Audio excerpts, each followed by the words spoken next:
Hello everyone, আশা করি আপনারা সকলে ভালো আছেন। আপনাদের সকলকে স্বাগত আমাদের এই ইউটিউব চ্যানেল হিজ 247 এর মধ্যে। তো বন্ধুগণ, আজকে যে বিষয়টা নিয়ে আমরা কথা বলতে এসেছি সেটা হলো যে নরেন্দ্র মোদীর কি জনপ্রিয়তা কমে গিয়েছে? এক বান্দা কাফি হ্যায়। সেই বিষয়টা কি আজকে চলে গিয়েছে যে যেখান থেকে দাঁড়িয়ে বিজেপি একসময় ছিল যা ঘোষণা করতো তাই করে দেখাতো। সেখানে কি বিজেপি নিজেকে থেকে কিন্তু পিছিয়ে পড়ছে। বিজেপিতে কি নরেন্দ্র মোদীর যে হাইটটা রয়েছে, যে কাজ যেটাকে বলা হয়, সেটা কি কমছে ধীরে ধীরে? বিজেপি পার্টি কি নরেন্দ্র মোদীকে সাইড করার চেষ্টা করছে? কারণ কি? কারণ একটাই, যে যেখানে বিজেপি পার্টি এবং কিংবা নরেন্দ্র মোদী সকলের সামনে বলেছিল যে আমরা গোটা দেশে কিন্তু ওয়ান নেশন ওয়ান ইলেকশন করানোর চেষ্টা করবো। এর মানে হচ্ছে ভারতের যে বিভিন্ন রাজ্যগুলি রয়েছে সেই রাজ্যগুলোতে কিন্তু একসাথে একসঙ্গে ভোট করার চেষ্টা করব আমরা। ওয়ান নেশন ওয়ান ইলেকশন একসাথে হয়ে যাবে। কারণ কি? কারণ এটাই যে যখন আমাদের বিভিন্ন যে রাজ্যগুলিতে ভোট করানো হয়, সেক্ষেত্রে কিন্তু বিভিন্ন রাজ্যগুলিতে যে বিভিন্ন যে অর্ধসৈনিক বল রয়েছে, সিআরপিএফ কে করা হয়, বিভিন্ন যে খরচাপাতি একটু বেশি পড়ে যায়, যেখানে হচ্ছে ইলেকশন কমিশনকে খরচা বেশি করতে হয়। কারণ আমাদের দেশে ইলেকশন একটা কিন্তু খুব বড়ই খরচার বিষয় একটা। সেখান থেকে প্রধানমন্ত্রী কিন্তু বলেছিল যে আমরা কি করব, ওয়ান নেশন ওয়ান ইলেকশন করার চেষ্টা করব। যেখান থেকে কি হবে, যেখান থেকে আমরা লক্ষ্য করতে পারবো যে আমরা কম পয়সার মধ্যে সব জায়গায় ইলেকশনটা করে ফেলবো। কিন্তু কালকে নরেন্দ্র মোদী, কালকে না, সরি বলছি, পরশুদিন কিন্তু নরেন্দ্র মোদী 15ই আগস্টের দিন লালকেল্লা থেকে কিন্তু ঘোষণা করেছিল যে তিনি আবার সেখানে বলেছিল ওয়ান নেশন ওয়ান ইলেকশন। সেই জায়গা থেকে কিন্তু দাঁড়িয়ে কিন্তু কালকে ইলেকশন কমিশন কি ঘোষণা করেছে? ইলেকশন কমিশন ঘোষণা করেছে 4 রাজ্যের যে ভোট হওয়ার কথা ছিল, বিধানসভা ভোট, সেই 4টা রাজ্য হচ্ছে ঝাড়খণ্ড, হরিয়ানা, জম্মু কাশ্মীর এবং মহারাষ্ট্র। সেই 4টা রাজ্যের মধ্যে শুধুমাত্র দুটো ইলেকশন করাচ্ছে এবং দুটো ইলেকশন কিন্তু পরবর্তীতে করাবে সেখানে বলে দিয়েছে। এর ফলে কিন্তু বিরোধী পক্ষ তার পিছনে পড়ে গিয়েছে, অর্থাৎ নরেন্দ্র মোদীর পিছনে পড়েনি, তারা ইলেকশন কমিশনের পিছনে পড়েছে। কারণ ইলেকশন কমিশনারকে কিন্তু বর্তমানে সেই জায়গায় নিযুক্ত করার ভারটা কিন্তু নরেন্দ্র মোদী নিজের হাতে রেখে দিয়েছে। এটা বলে দাবি করছে বিরোধী পক্ষ। বিরোধী পক্ষ বলছে যেখানে নরেন্দ্র মোদী বলছে যে আমরা ওয়ান নেশন ওয়ান ইলেকশন করবো, সেখানে কিন্তু ইলেকশন কমিশন 4টা রাজ্যের ইলেকশন একসাথে করাতে পারছে না। আগের বার কিন্তু হরিয়ানা এবং মহারাষ্ট্রের ইলেকশন কিন্তু একসাথে হয়েছিল, কিন্তু এই বছর কিন্তু ইলেকশন কিন্তু আলাদা আলাদা করা হয়েছে। তো সেই জায়গা থেকে দাঁড়িয়ে কিন্তু কি লক্ষ্য করা যাচ্ছে সেটাই বড় বিষয়। কি বলা হয়েছে? জম্মু কাশ্মীরে 3 ফেজে ইলেকশন হবে এবং হরিয়ানাতে 1 ফেজে ইলেকশন হবে। হরিয়ানাতে ইলেকশন শুরু হবে 1 অক্টোবর থেকে এবং দুটো রাজ্যের মধ্যে রেজাল্ট আসবে কিন্তু 4 অক্টোবরের মধ্যে। এবার আমরা বলে দিচ্ছি যে যেই বিষয়টা নিয়ে আমরা আলোচনা আজকে করতে আসছি, মহারাষ্ট্র কিন্তু পরে করা হয়েছে। ওকে, মহারাষ্ট্র, ঝাড়খণ্ড এই জায়গাগুলোতে কিন্তু পরে করা হয়েছে। কারণ কি? মহারাষ্ট্র কিন্তু লোকসভা ইলেকশনে একদম পিছিয়ে রয়েছে। ওকে, যেন উদ্ধব ঠাকরে এবং শরদ পাওয়ার মিলে কিন্তু পুরো বিজেপি পার্টিটাকে বলুন কিংবা শিবসেনা যে রয়েছে, যেটা শিবসেনা রয়েছে বলতে গেলে একনাথ শিন্ডের আন্ডারে, যিনি হচ্ছে উদ্ধব ঠাকুরের সাথে মতবিরোধের কারণে তিনি শিবসেনা পার্টিটাকে ভেঙে নিয়েছেন।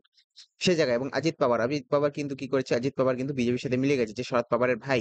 ওকে, সে জায়গা থেকে কিন্তু লোকসভা ইলেকশন আমাদের প্রচুর পরিমাণে ব্যাকফুটে ছিল। আপনারা আমাদের সাথে থাকবেন, আমাদের আগের ভিডিওগুলো দেখবেন, আপনারা ভালো করে বিষয়টা বুঝতে পারবেন। এরপর আমরা দৌড় মারছি কোথায়? এবার আমরা দৌড় মারছি হচ্ছে ঝাড়খণ্ডের দিকে। ঝাড়খণ্ডে কিন্তু কি দেখা গেছে? হেমন্ত সোরেন রয়েছে, সেই হেমন্ত সোরেন কিন্তু তাকে জেলে পাঠানো হয়েছিল বিনা কারণে। তাকে বিল দিয়েছে, বলেছে বিনা কারণে তাকে কিন্তু হচ্ছে গ্রেপ্তার করা হয়েছিল। সেই জায়গা থেকে কিন্তু জনগণের মধ্যে একটা আক্রোশ রয়েছে। সেই সমস্যাটা একটা বিষয় রয়েছে। এবং হরিয়ানায় কিন্তু অনেক কষ্ট করে বিজেপি কিন্তু শেষ পর্যন্ত 5-5 টাই করেছিল। মানে 5টা সিট পেয়েছিল বিজেপি, 5টা সিট পেয়েছিল কংগ্রেস। সেই জায়গাতে দাঁড়িয়ে কিন্তু বলা হচ্ছে যে হরিয়ানাতে কিন্তু প্রচুর পরিমাণে কিন্তু এবার কি রয়েছে? কংগ্রেসের ঝাঁক রয়েছে। কেন কংগ্রেসের ঝাঁক রয়েছে? এক হচ্ছে হরিয়ানার মধ্যে প্রচুর পরিমাণে কিন্তু যে যুব সমাজ রয়েছে তারা কিন্তু কাজ পাচ্ছে না। সেজন্য বিজেপির উপর কিন্তু প্রচুর পরিমাণে কিন্তু ক্ষোভ রয়েছে। এছাড়াও দেখা গেছে যে হরিয়ানায় প্রতি 10 বছর পর কিন্তু সরকার চেঞ্জ হয়। যখন কোন সরকার 10 বছর থেকে যায়, কিন্তু ৩য় বারের জন্য যখন সে ইলেকশনে নামে, সেক্ষেত্রে কিন্তু তার উইনিং পার্সেন্টেজ কিন্তু অনেক কমে যায়।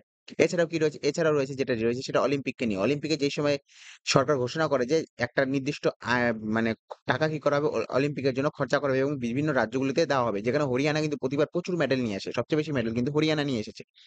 সেই জায়গা থেকে দাঁড়িয়ে কিন্তু দেখা যাচ্ছে যে সবচেয়ে বেশি টাকা কিন্তু অলিম্পিকের জন্য বা খেলাধুলা করার জন্য সবচেয়ে বেশি টাকা কিন্তু খরচা করা হচ্ছে গুজরাটের পিছনে। গুজরাট কিন্তু কখনোই কিন্তু মেডেল নিয়ে আসতে পারে না। হরিয়ানা যেহেতু সবচেয়ে বেশি মেডেল নিয়ে আসে, কিন্তু তাকেই সবচেয়ে বেশি টাকা দেওয়া দরকার। কিন্তু 60% টাকা কিন্তু কাকে অ্যালট করা হয়েছে? অ্যালট করা হয়েছে গুজরাটকে। 3য় নাম্বার কারণ যেটা রয়েছে সেটা কৃষক।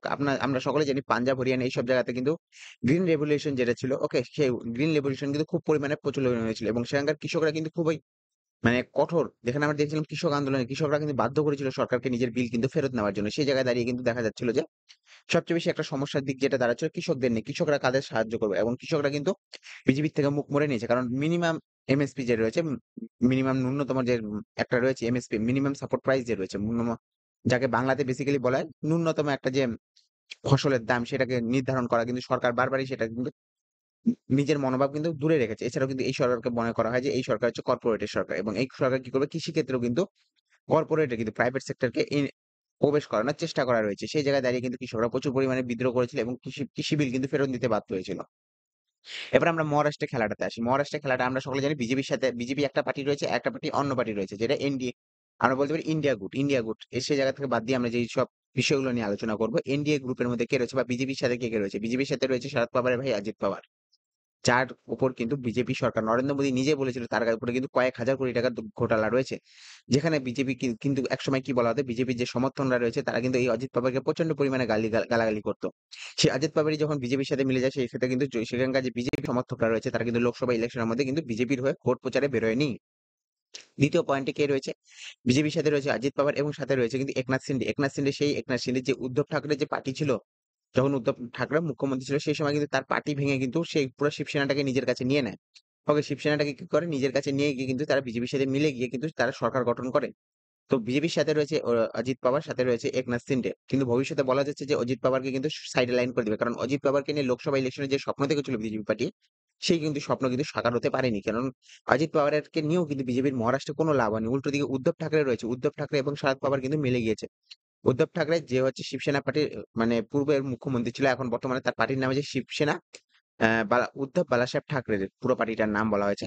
এবং এর সাথে রয়েছে কিন্তু আরেকজন সে হচ্ছে শরদ পাওয়ার এনসিপি। এনসিপির মধ্যে কি রয়েছে? শরদ পাওয়ার। সেই অজিত পাওয়ার বললাম যে বিজেপির সাথে মিলে গেছে, তার বড় দাদা যে রয়েছে শরদ পাওয়ার, সেই শরদ পাওয়ার কিন্তু উদ্ধব ঠাকরের সাথে মিলে গিয়েছে। এমন ঘটনা দেখবেন যে যেখানে শরদ পাওয়ারের মেয়ে আছে সুপ্রিয়া সুলে বলে একজন রয়েছে শরদ পাওয়ারের মেয়ে। সেই সুপ্রিয়া সুলেকে অজিত পাওয়ার যে রয়েছে যে বিজেপির সাথে রয়েছে, যে ছোট ভাই কিন্তু বিজেপির সাথে মিলে গিয়েছিল, তার স্ত্রী কিন্তু এই লোকসভা ইলেকশনে এই সুপ্রিয়া সুলেকে কিন্তু প্রচুর পরিমাণে ননদে এবং যে দাদার বউ যে রয়েছে বৌদির ননদে কিন্তু প্রচুর পরিমাণে ঝগড়া লেগে গিয়েছিল।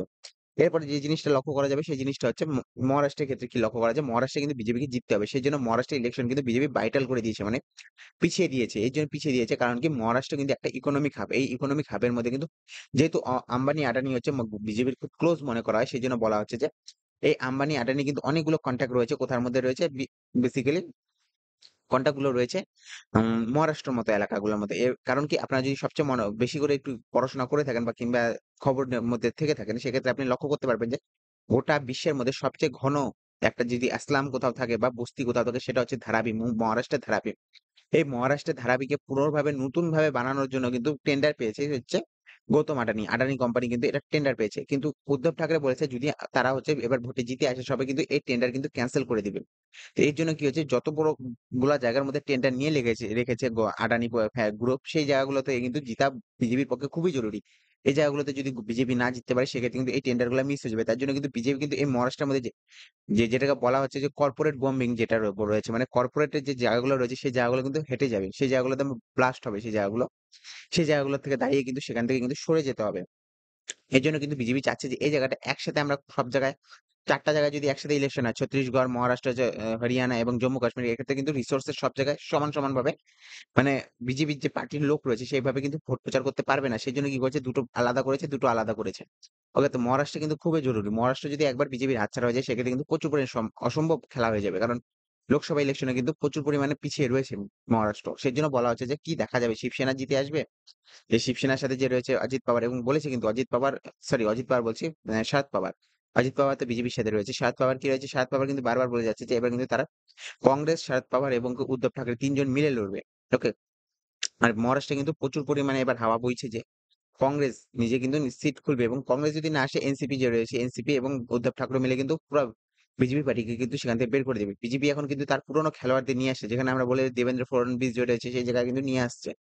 এর জন্য বলা হচ্ছে যে বিজেপির মধ্যে যে এবার বিজেপির রাষ্ট্রীয় অধ্যক্ষ কে হবে সেই নিয়েও কিন্তু একটা লড়াই চলে গিয়েছে। সেই লড়াইয়ের মধ্যে রয়েছে অনুরাগ ঠাকুর এবং দেবেন্দ্র ফডণবিস। দেবেন্দ্র ফডণবিস হচ্ছে পূর্বের মুখ্যমন্ত্রী মহারাষ্ট্রের। তো সেই জায়গায় দেখা যাবে কি দেখা যাবে কিন্তু সেখানে একটা বিষয় রয়েছে যে মারাঠার সাথে একটা মারাঠা যে, যেমন আমাদের পশ্চিমবঙ্গে একটা রয়েছে যে সংখ্যালঘুর সাথে একটা আলাদা ভাবধারা রয়েছে, এবং একটা বাঙালি শিক্ষিত বাঙালির সাথে মানে ভোট ক্যাপচার করা জায়গা যায়, যেমন মাতুয়া একটা গোষ্ঠী রয়েছে যেখানে কিন্তু ভোটের সময় কিন্তু এদের বেশি একটু আদরে রাখা হয়। সেই একদম ঠিক সেই ঘটনা কিন্তু ঘটে থাকে মহারাষ্ট্রের ক্ষেত্রে। মহারাষ্ট্রের মধ্যে যে মারাঠা যে রয়েছে মারাঠাদের কিন্তু একটু আদরে রাখা হয় এই সময়, মানে যখন ভোট চলে আসে সেই মারাঠাদের জন্য কিন্তু প্রচুর পরিমাণে ভোট প্রচার করা হয় যে মারাঠাদের এই করা হবে, ওই করা হবে, এই করা হবে। এইভাবে কিন্তু ভোট খেলা হচ্ছে, এবং কিন্তু ভবিষ্যতে কি হবে যেখানে সরকার বলেছিল যে আমরা গোটা দেশে ওয়ান নেশন ওয়ান ইলেকশন বানাবো, সেক্ষেত্রে ৪ টা রাজ্যের মধ্যে ইলেকশন করাতে কিন্তু হিমশিম খেয়ে যাচ্ছে ইলেকশন কমিশন, এবং ইলেকশন কমিশনের উপর কিন্তু এটা পুরোপুরিভাবে একটা প্রশ্ন চিহ্ন উঠছে। তো দেখা হবে ভবিষ্যতে কি দেখা যাবে কি না হবে আমরাও কিন্তু সাথে থাকবো। আমরা কিন্তু সবকিছু কভার করতে থাকবো। দেখা হবে আপনাদের সাথে নেক্সট ভিডিওতে। আপনারা এই চ্যানেলটাকে কিন্তু সাবস্ক্রাইব করতে পারেন। বেল আইকনে লাইক টং, টং করতে পারেন। সবকিছু করতে পারেন। দেখা যাবে নেক্সট ভিডিওতে। Have a good day. Bye, by.